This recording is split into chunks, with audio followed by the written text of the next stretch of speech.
Hello everyone, I am Akshara Shikara from Ignite IAS Academy. Today I am here to discuss about the civil service reforms. And the civil service reforms is relevant in our GS2 and GS4 papers.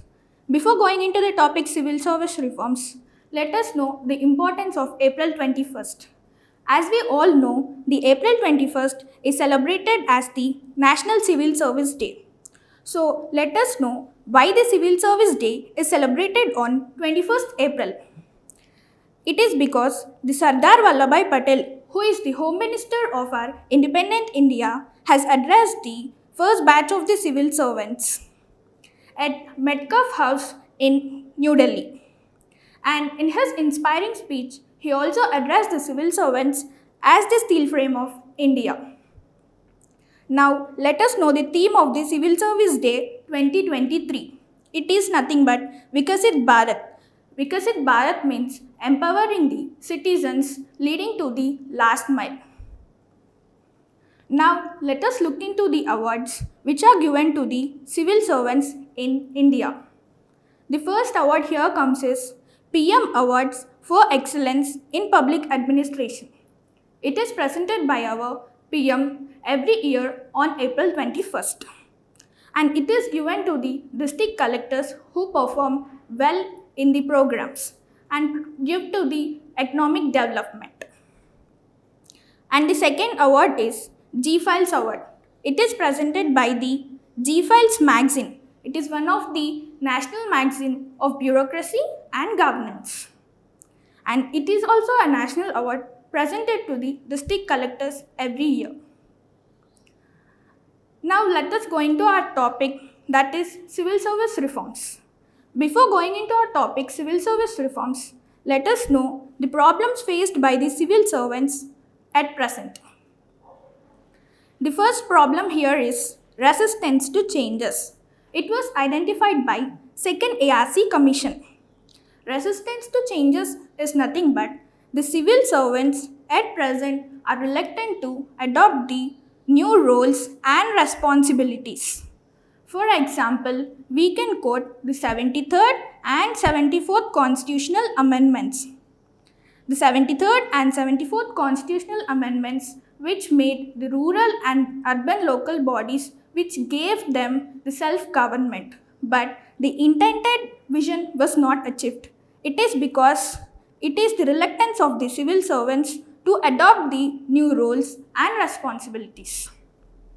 And the second problem is lack of transparency, which was identified by the Santanam Committee.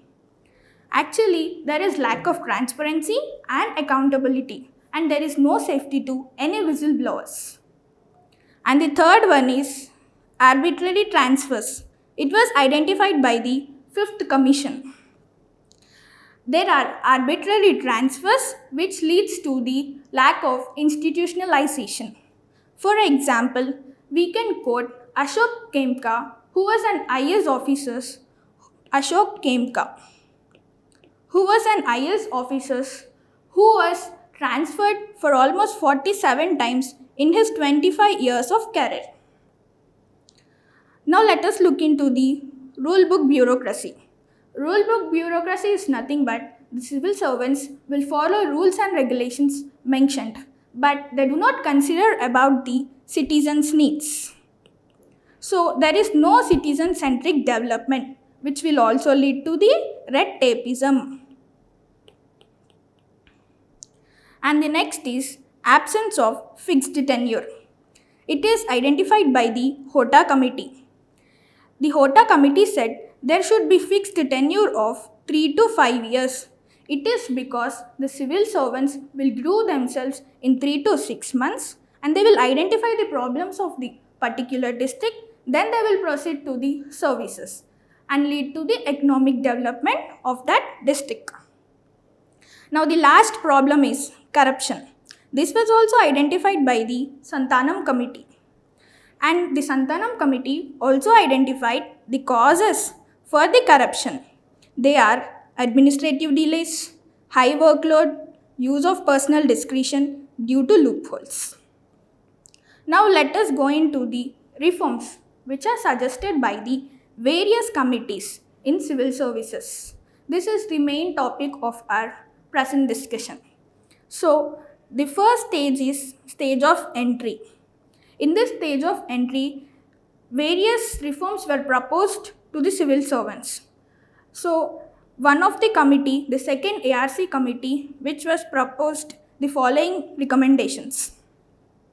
The first is National Institute of Public Administration to run bachelor degree courses in public administration, management, and governance. It is because the people from different disciplines can also attend to the civil service examination.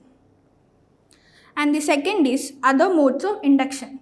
It is nothing but the UPSC board which conducts the exam must also conduct a common based exam for the IS aspirants who want to come to the IS cadre from state civil services.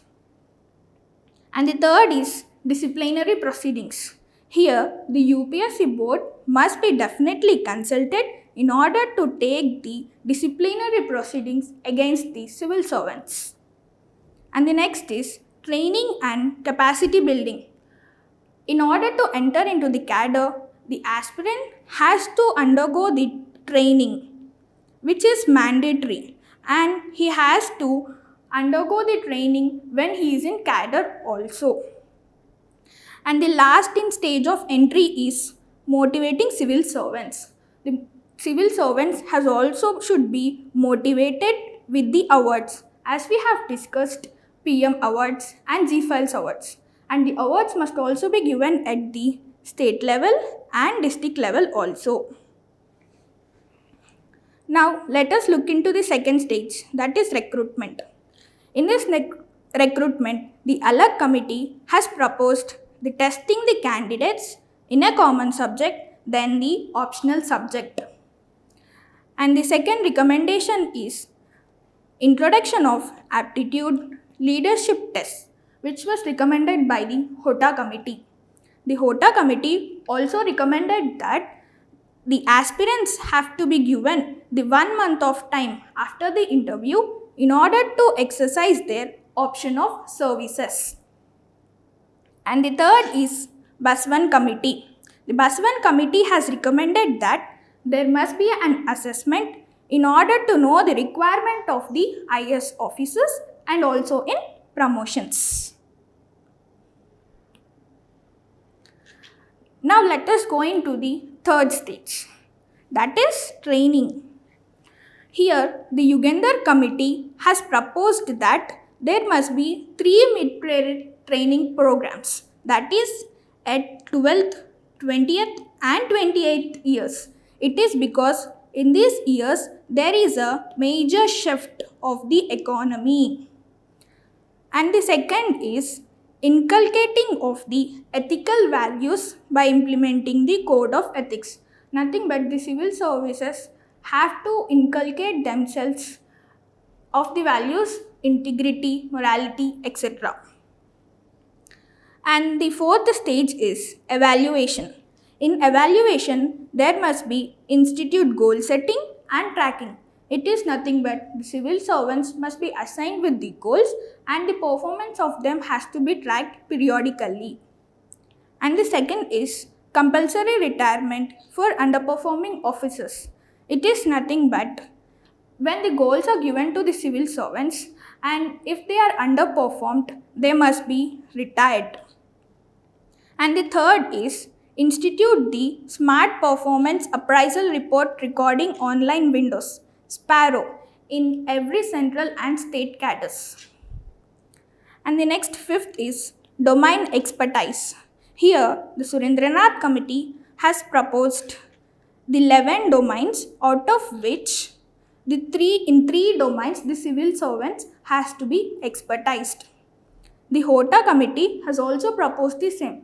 It is nothing but the civil servants has to be allocated a domain in which they can excel and they can proceed to the career planning and further the professional excellency. Now the next stage is efficiency. In efficiency, the HOTA committee has recommended the use of information and technologies in order to get the transparency and accountability. The next stage here comes is accountability. In accountability, various committees has recommended the reforms. The first committee here comes is HOTA committee. The HOTA committee has recommended the Model Code of Governance. In Model Code of Governance, there must be drawing a set of benchmarks. A set of benchmarks has to be drawn for the standards of the governance so that people will make use of it. And the second is Lokpal and Lokayukta. The first ARC Commission has recommended to set up the Lokpal and Lokayukta commissions in order to inquire into the complaints of the state and central ministers. And the third is introduction of the performance budgeting, which was recommended by the first ARC Commission. Performance budgeting is nothing but there is the people who are direct charge of the developmental programs. Must introduce the performance budgeting.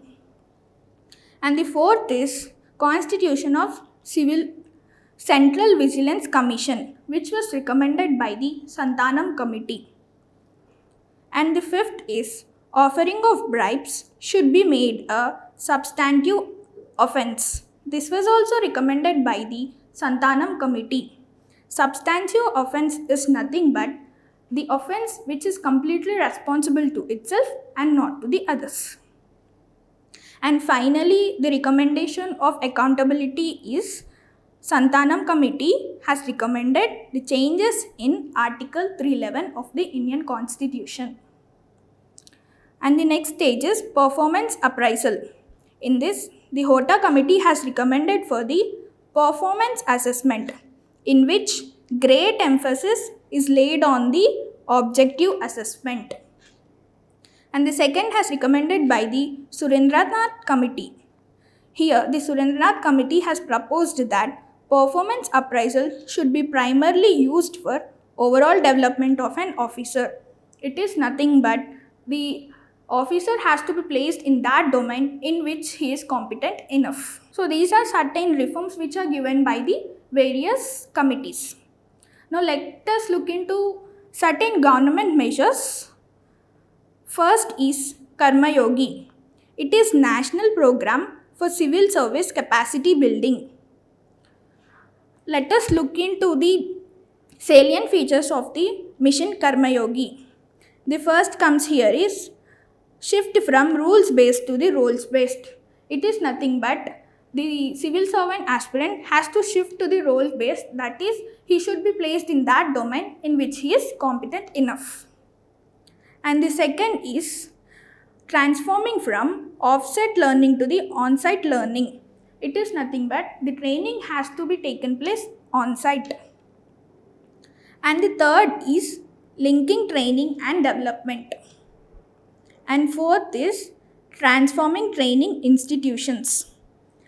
And final feature of the Karma Yogi is the focus on the scale training on e-learning.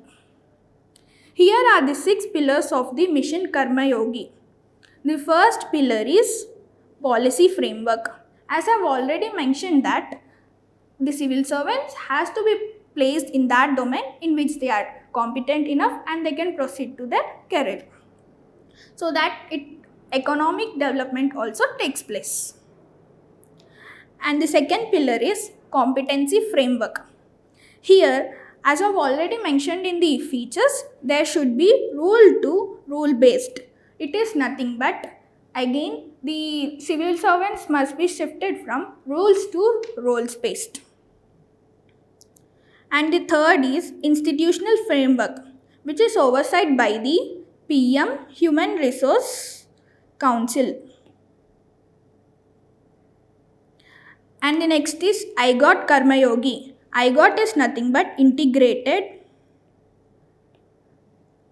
government online training.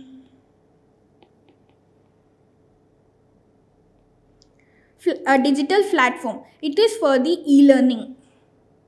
And the next is EHRMS. It is nothing but Electronic Human Resource Management System.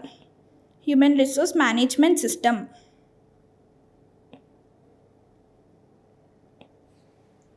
And the last is monitoring and evaluation.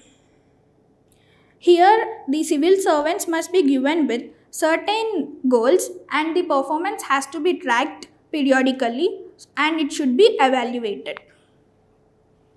And now let's come into the Civil Service Board. Actually, the Civil Service Board was introduced when the Supreme Court in 2013 has directed the center and states to set up a Civil Service Board in order to consider the transfers. So, the board provides for the state to follow central guidelines for a fixed tenure. And this was introduced because, as I've already said, when the civil servants are given with specific time, they can prove themselves and they can understand the problems and they can proceed with the services which will lead to the economic development of that district. And the members of the Civil Service Board are, it is headed by the Chief Secretary with Personal Secretary and either Financial Commissioner, Revenue or Home Secretary, whoever is senior. But there are nexus between central government and state government. The central government obviously supports the Civil Service Board, but the state government doesn't support the Civil Service Board. Let us look into the points. The central government argument in its favor. First, obviously the central government will abide by the Civil Service Board. It is because it will lead to the better administration. It is because the civil servants will be given a fixed tenure so that they can groom and they can know the problems, which will also lead to the better delivery of services. And the civil servants can also feel safe and try to stick to the rules. There can be also independency without any political executive influence. And the state government argument against it.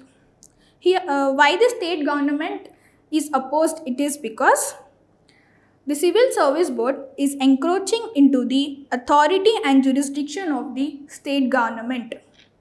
So the state government power is obviously reduced in terms of the transfers of the civil servants. And we can also say that it may make them less answerable and accountable to the legislatures. So now let's come into the mains question. The mains question here is, what are some of the structural problems in the administrative services in India? What kind of reforms is needed for the smooth functioning of the government machinery? So as I've already mentioned, we need to write some of the reforms and the problems and finally the conclusion. Thank you.